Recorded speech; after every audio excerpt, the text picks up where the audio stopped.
Hey everyone, we are back again with the next episode of Jokes Apart. We are your host Karan and Madhav. Hello everyone, welcome back to the fresh new episode of Jokes Apart. This is the episode 7 of your favorite comedy podcast. तो आज हमारे पास कुछ special था नहीं discuss करने के लिए, कोई खास टॉपिक नहीं था, तो हमने सोचा ऐसा टॉपिक लेते हैं जिससे कि सब रिलेट कर पाए, और वो टॉपिक है school assemblies. Everything fucking wrong with the school assemblies.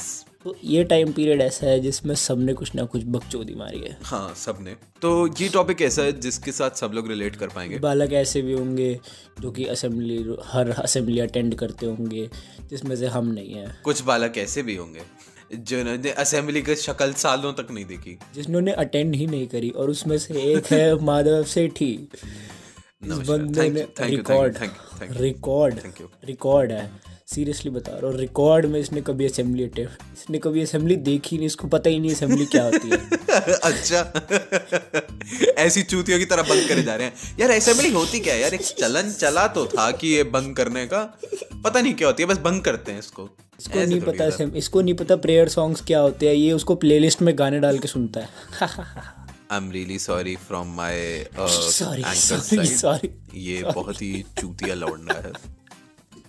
तो एंकर से याद आया कि स्कूल असेंबली में जो सबसे पहली चीज जो सबसे ज्यादा गलत होती है, that is the fucking anchors. वो इतने ज्यादा ओवर एंथुसियास्टिक होते हैं ना असेंबली करते time. Hello everyone, thank you so much for coming, we got this golden opportunity. कौन है ये लोग? कहां से आते हैं? अबे काय की गोल्डन अपॉर्चुनिटी आते भाई. मतलब ये हर क्लास के बच्चों को दी जाती है, आपको पता है ना. और ये हर दिन होती है 365 डेज. Do the math. मतलब 700 से ऊपर बच्चों को ये अपॉर्चुनिटी दी जाती है एक साल के अंदर, जिसमें से आप एक हैं. नहीं, मुझे नहीं मिली, मुझे कभी भी नहीं मिली भाई, मुझे कभी भी नहीं मिली. कभी नहीं बनाया. उन्हें पता था भाई ये स्टेज पे जाके बकचोदी नहीं, मुझे एंकर तो बनाया हुआ मेरे को, क्योंकि you know I have good public speaking skills and या I am a good public speaker. हो गया आपका? चल क्या बेइज्जती करने का ठेका ले रखा है क्या भोसड़ी वाले? हाँ, रहने दे तू, बेइज्जती मेरी होती है. ओके. एक बार माधव और मैंने इमेजिन करा था कि अगर वो और मैं असेंबली में कंपेयरिंग करेंगे तो क्या होगा. क्या वही जो पॉडकास्ट में होता है. Hello everyone, welcome to today's assembly. और आज का जो टॉपिक हम लोगों ने लिया है वो है ये कितनी चूतिया प्रिंसिपल है हमारी. आज हम इस प्रिंसिपल की कुछ कमियां बताएंगे. तो असेंबली में जो सबसे मेन चीज़ होती है और जो सबसे टॉर्चरस चीज़ होती है वो होती है प्रेयर सॉन्ग्स, जो कि सबको जबरदस्ती गाने पड़ते. हमसे गवाया जाता था यार. Open your mouth.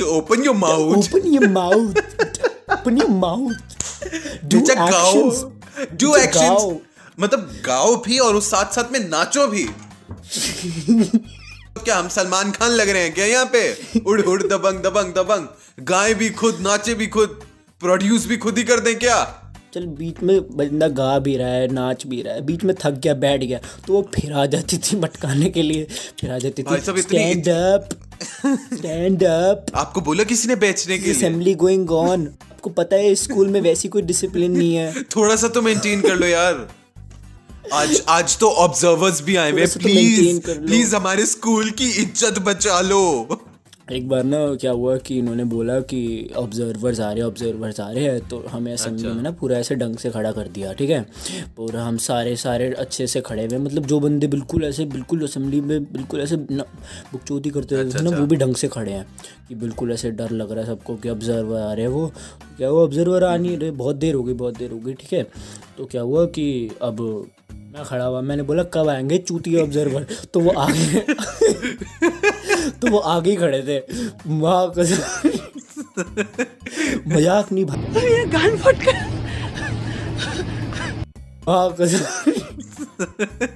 मजाक नहीं, कसम से बहुत फटी थी मेरी, बहुत ज्यादा. मैंने कहा स्कूल की कोई इज्जत वैसी नहीं है, बस दिखना नहीं चाहिए किसी को. उनको पता चल गया होगा स्कूल कैसा है ये। हाँ भाई वो इतना ज्यादा ओवर एंथुसियास्टिक बना देते थे ना, एनवायरनमेंट को ट्राई करते थे बनाने का, पर होता ही नहीं था कि बेटा क्या हुआ, आपने सुबह ब्रेकफास्ट नहीं किया, आपने ब्रेकफास्ट नहीं किया सुबह, खाना नहीं खा के आया क्या? क्या फिर प्रेयर सॉन्ग करके नाच के एक्शन करके 2 मिनट के लिए रुकता है कि फिर ये नेल चेक करने आ जाते हैं। नेल्स दिखाओ, नेल्स। बेटा शो मी योर नेल्स, बेटा ये तो लंबे, आपने काटे क्यों नहीं? और भाई ये बीच में नहीं टीचर आती है, ठीक है, ये बीच में काउंसिल मेंबर जो होते थे ना, ये तो ऐसी तैसी कर देते थे पूरी, इतना गुस्सा, इतना गुद्दी पे थप्पड़ मारता ना का देखे, ऐसी ना पैनी आवाज होती थी इतना खुंदक चढ़ती थी ना। मैम इस लड़के ने नेल पॉलिश लगा रखी है। अच्छा बेटा, तो आपकी क्यों गांड जल रही है? और भाई सबसे ज्यादा नेल शोर सबसे ज्यादा होता था सॉक्स का। अरे एग्जैक्टली, लड़कियां स्कर्ट पहनती है तो उनकी सॉक्स दिखती हैं तो समझ में आता है, चलो ठीक है कि सॉक्स दिख रही है, लेकिन लड़के तो पैंट पहनते हैं, उनकी सॉक्स थोड़ी दिखती है। ये स्कूल वालों ने सब ठीक है भाई, सब ठीक है, सॉक्स भी ठीक है, चेक कर रहे हो, कोई बात नहीं। हमारे स्कूल वालों ने अलग ही बकचोदी करी। हुआ ये कि हमारे स्कूल वालों ने नई सॉक्स निकाल दी। उन्होंने बोला, मैंने स्कूल की सॉक्स ही पहनी थी, लेकिन उन्होंने बोला नई वाली पहनो। अबे सॉक्स तो सॉक्स है भाई। ये तो मार्केटिंग हमने भी नहीं सीखी कभी यार। ये पैसे कमाने के ना नए नए टैक्टिक्स लेके आ जाते हैं स्कूल वाले। उसके बाद कुछ बच्चे होते थे जो हो जाते थे बेहोश, अलग लेवल पे बेहोश हो रहे हैं और पता नहीं क्या। आधे तो मेरे को ऐसा लगता है एक्टिंग करते थे। मतलब एक बात बताओ ना, अभी थोड़ी देर पहले तक अरे यार करने वो नहीं था हमारी क्लास में एक पतला सा जो सुकड़ा सा लड़का था भाई, थोड़ी देर पहले मेरे को कहता कि भाई इसके पास सुट्टा मारने चले। मैंने कहा हाँ चल ठीक है। 10 मिनट बाद बेहोश हो गया। 10 मिनट भी नहीं, 2 मिनट बाद ही मैं कहा ओ ये प्लान था। साइड में खड़ा है, ये तो यही खड़ा था अभी जमीन पे। सर गिर गया। और भाई साहब अगर कोई बच्चा लड़का या लड़की गिरे, सबसे पहले पीटी सर। मैं एक्सपर्ट हूँ, मुझे सब आता है। मैं उठाऊंगा, मैं ही अर्थियां उठाता हूँ लोगों की। मैं उठाऊंगा। मैं सबसे गलत होता था कि लड़के लड़कियों की लाइन अलग कर देते थे। इतना गलत भाई, वो इतना गलत होता है। मतलब तेरे लिए क्यों गलत होता था? तेरी तो गर्लफ्रेंड भी नहीं थी यार, फिर भी मतलब गलत है यार ये। देख जैसे मतलब तुम जबरदस्त, अब तेरे जैसे बंदे तो असेंबली में कभी गए नहीं, उन्हें पता ही नहीं कि असेंबली कितनी बोरिंग होती है। कभी नहीं गया ये। एक बार हुआ ये कि ये और मैं ना असेंबली बंक कर रहे, तो हम लोग असेंबली बंक के लिए निकले। तो फिर क्या हुआ, हम एक ऊपर एक क्लास में जाके बैठ रखे थे, तुझे याद होगा। तो फिर हम वहाँ से ना ऊपर से खिड़की से असेंबली देख रहे हैं, एक क्लास की विंडो से। तो वहीं से वहाँ से भी हम असेंबली देख रहे हैं।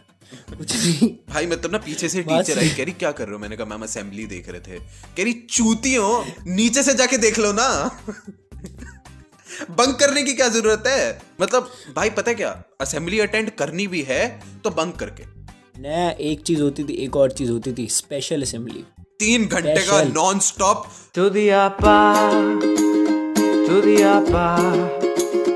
बंद करो नॉन स्टॉप बकचोदी 3 घंटे स्पेशल। उस स्पेशल असेंबली में ज़्यादा स्पेशल कुछ नहीं होता था, बस ये होता था कि असेंबली का टाइम ज़्यादा हो जाता था और प्रेयर सॉन्ग ज़्यादा हो जाते थे। ये ऐसे मतलब ना पता नहीं कैसे जल्लाद से हैं कि नहीं खड़े रहोगे, बैठोगे क्यों आप? आपने सुबह ब्रेकफास्ट नहीं किया? मैंने ना पहले 10वीं में एक दिन असेंबली अटेंड करी, उसके बाद मैंने डिसाइड कर लिया कि ये सबसे लौड़ी चीज़ है और यहाँ पे मैं दोबारा नहीं आऊँगा। फिर उसके बाद से मैं बहाने ढूंढता था कि कैसे असेंबली बंक कर सकते हैं। अब अगर जैसे तबीयत तो कुछ खराब होती नहीं थी, तो समझ नहीं आ रहा क्या करें कि हर दिन सुबह क्या बोलें कि मैम बुखार है आज, मैम आज उल्टी आ रही है, आज क्या करें? तो ना 1 हफ्ते का मैंने ना जॉइंट जुगाड़ ढूंढ लिया था। मैंने ना गरम पट्टी होती है कि जब मसल पुल हो जाती है तो उसे पहनते हैं। मैंने बैग में वो कैरी करनी शुरू कर दी। ये मैंने भी करा था, रोज सुबह पहन के बैठ रोज सुबह हाथ पे पहन के बैठ हमारे ना मेडिकल वाली मैम से भी जुगाड़ थे। वो भी कहती थी आ गए बीमार साले। आ गए। वो कहती थी यार सुबह रोज कैसे 7:30 बजे तुम्हारी तबीयत खराब हो जाती है। असेंबली टाइम में चाहे कोई बीमार हो ना हो, लेकिन वो मेडिकल रूम में जाते ही बीमार, वहां पे साला डिप्रेशन बैठा होता था। दुनिया की सारी बीमारियां ना वहां पे पहुंची होती हैं कि मैम मुझे तो एड्स हो गया, बिल्कुल अभी हुआ है। घर से चला तो ठीक था, मम्मी को तो कोई पता ही नहीं तबीयत खराब है मेरी, बस अभी अभी हुई है। अरे तो कॉन्डम पहन लेते ना, तो पहन लेते कॉन्डम, किसने मना करा था? भाई वहाँ पे मैं बताता हूँ क्या सीन होता था। जैसे एंटर करा तो यहाँ पे पहले तो फ्रिज है जिसमें बहुत सारा खाना होता था टीचर्स के लिए। कभी खोलने नहीं देते थे, सिर्फ टीचर्स के लिए बहुत सारा खाना। टीचर्स के लिए होता था ठूसती प्रिंसिपल की। और उसके बाद और क्या, और भाई वो मेडिकल वाली उसके पास सारी बीमारियों का एक इलाज ग्लूकोज घोल के दे देती थी सारी। ग्लूकोज छोड़ बहन, वो खिला देती थी, वो जो डाइजीन नहीं होती पिंक वाली, ये लो खा लो। हर चीज 2 इलाज है उसके पास, ग्लूकोज घोल के दे देगी और डाइजीन दे देगी। एड्स है डाइजीन दे देगी, ठीक है, चाइल्ड डिसफंक्शन डाइजीन दे देगी। कैंसर हो गया तो ग्लूकोज घोल के, और ग्लूकोज में भी ये नहीं कि बर्फ डाल दे, गंदे से पानी, उबलते हुए पानी में डाल दो। मैम इसको माइक्रोवेव में गर्म कर दो ना, ऐसे भी क्यों दे रहे हो? वहां पे उबालो इसको पहले 15-20 मिनट। फिर आते हैं लेट कमर्स, जिनकी लाइफ को, जिनको जिंदगी से कुछ नहीं लेना देना होता। अरे भाई असल में ना कोई लेट कमर होता नहीं है, कोई नहीं होता लेट। दिक्कत ये होती है कोई बंक कर, वो पहले बंक कर रहे थे और फिर वो पकड़े गए, तो इस वजह से वो लेट कमर है। आप क्रोनोलॉजी समझिए, आप क्रोनोलॉजी समझ लीजिए। अगर वो लेट कम करते हैं तो इसमें हमारी क्या गलती है? It should be a good thing, irrelevant। करण मान लिया कि मैं एडिट करके बहुत सारी चीजें काट देता हूँ, पर इसका मतलब ये तो नहीं ना आप कुछ भी बोलते चलोगे। अपनी जुबान पे कंट्रोल रखिए। Mind your language, I am not your यार। Control your language, I am not यार। भाई फिर आते हैं लेट कमर्स, और उनकी लाइन इतनी लंबी होती है भाई साहब। और क्या, और ये ना, और ये टीचर वीचर खड़ी होती है वहाँ पे, पेपर बर्बाद करती हैं, सिर्फ उनके नाम लिख रही है फालतू में। आधे बच्चे अपना नाम गलत बता रहे हैं, मेरा नाम मुकेश है, ये देखो मैम मेरी टांग पे लग रखी है। वो कह रही बेटा तुम्हारा नाम तो पिछले हफ्ते राजेश था, बदल गया, चेंज हो गया मैं। और इन्होंने इतनी धमकियां दी भाई साहब कि 3 बार अगर लेट कमर्स में आ गए तुम तो तुम्हें सस्पेंशन मिल जाएगा। भाई 30 बार तो मैंने क्रॉस कर लिया था वो। अरे पता क्या, लेट कमर्स के बाद क्या करते थे, हमें ना प्रिंसिपल मैम के जो रूम के बाहर खड़ा कर देते थे 15-20 मिनट के लिए। फिर वो प्रिंसिपल आती थी, वो कहती थी कि तुम्हारी टाई ठीक नहीं है, तुम्हारा ये ठीक नहीं है, तुम्हारा वो ठीक नहीं है। फिर कहती थी ग्राउंड के जाके 3 चक्कर मारो। एंड वी आर लाइक ये पनिशमेंट है, इसको खेलना नहीं कहते। ये तो खेल नहीं होता। ऐसी कड़ी धूप में क्यों खड़ा करना है तुम्हें बच्चों को यार? वॉशरूम तक नहीं जाने देते। कहते कि बच्चों जाओ बेटा पूजा करो। अरे यार हम घर से अपना मंदिर मस्जिद जो भी है हम वहां पे मत्था टेक के आए थे यार। तुमको क्या लगता है क्या हमारे माँ बाप हमको ऐसे घर के बाहर निकलने देते हैं क्या? नहीं। पता है तेरे को, मेरे माँ बाप ना मेरे को पहले 10 बार बोलेंगे बेटा भगवान के हाथ जोड़ के जा बेटा। उनको गलत फहमी है कि हमारा बच्चा स्कूल पढ़ने जा रहा है। वो मस्ती करने जा रहा है वहां से। नहीं देख ऐसा नहीं है, हम लोग भी पढ़ते हैं।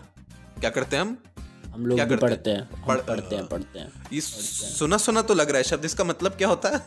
तो यार असेंबली से बचने का मेरा एक तरीका और था जो कि आज तक कामयाब है।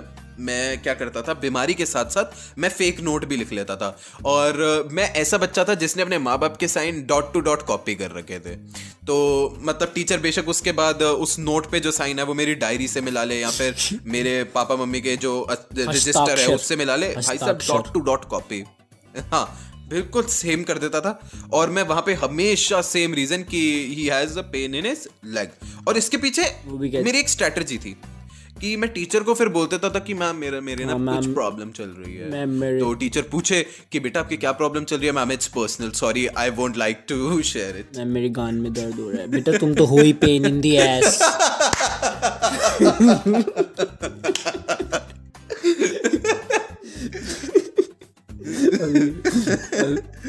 फिर वो ये तो बहुत कॉमन था। ये तो सबने करा है कभी ना कभी, फेक नोट लिखवाने वाला काम।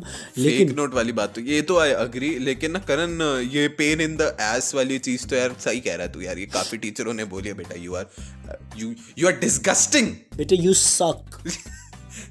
तो बस इतना ही था यार। लेकिन जो भी कहो, असेंबली टाइम जितना भी हो, लेकिन मेमोरेबल बहुत है, बहुत मेमोरेबल। मतलब अगर स्कूल में पीछे देखे कि स्कूल में सबसे पहली चीज क्या याद आती है तो मेरे ख्याल से वो असेंबली टाइम है कि यार असेंबली टाइम में क्या क्या किया, कैसे कैसे किया। सारे टीचर्स मिलते थे वहाँ पे इकट्ठे, कैसे टीचर्स से मुंह छुपाते थे, क्या क्या करते थे।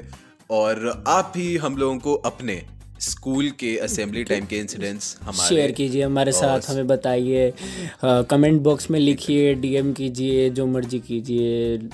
जिसका एक्सपीरियंस हम लोगों को अच्छा लगेगा उसको हम लोग अपनी स्टोरी पे भी फीचर करेंगे, और पक्का फीचर करने वाले हैं। और अगर अभी तक आप लोगों ने हम लोगों को इंस्टाग्राम पे फॉलो नहीं किया तो जल्दी से जल्दी जाके हम लोगों को फॉलो कर लो। Our handle is jokesapart.co। Spotify पे भी फॉलो कर लो, गाना पे भी कर लो, जियो सावन पे भी कर लो, और बाकी बहुत सारे प्लेटफॉर्म है, सबका नाम नहीं ले सकता, तो हाँ सब पे कर लेना। या we are not a small podcast anymore, हम लोग काफ़ी बड़ी पॉडकास्ट हो चुके हैं। और आज की मेन बात ये है कि अगर आपको ये वाली सीरीज अच्छी लगी तो हम लोग इसके और एपिसोड्स निकालेंगे। प्लीज़ अपने वैल्यूएबल सजेशंस या फिर आपको क्या चीज़ पसंद आई, क्या चीज़ पसंद नहीं आई, ये प्लीज़ हम लोगों को इंस्टाग्राम पे डीएम में ज़रूर बताना। अगर आप डीएम नहीं करना चाहते, आप हमें कमेंट करके बता सकते हैं, हम लोग रिप्लाई सबको करते हैं। I hope you loved our podcast. We are your host Karan and Madhav. Thank you so much for listening. Bye bye.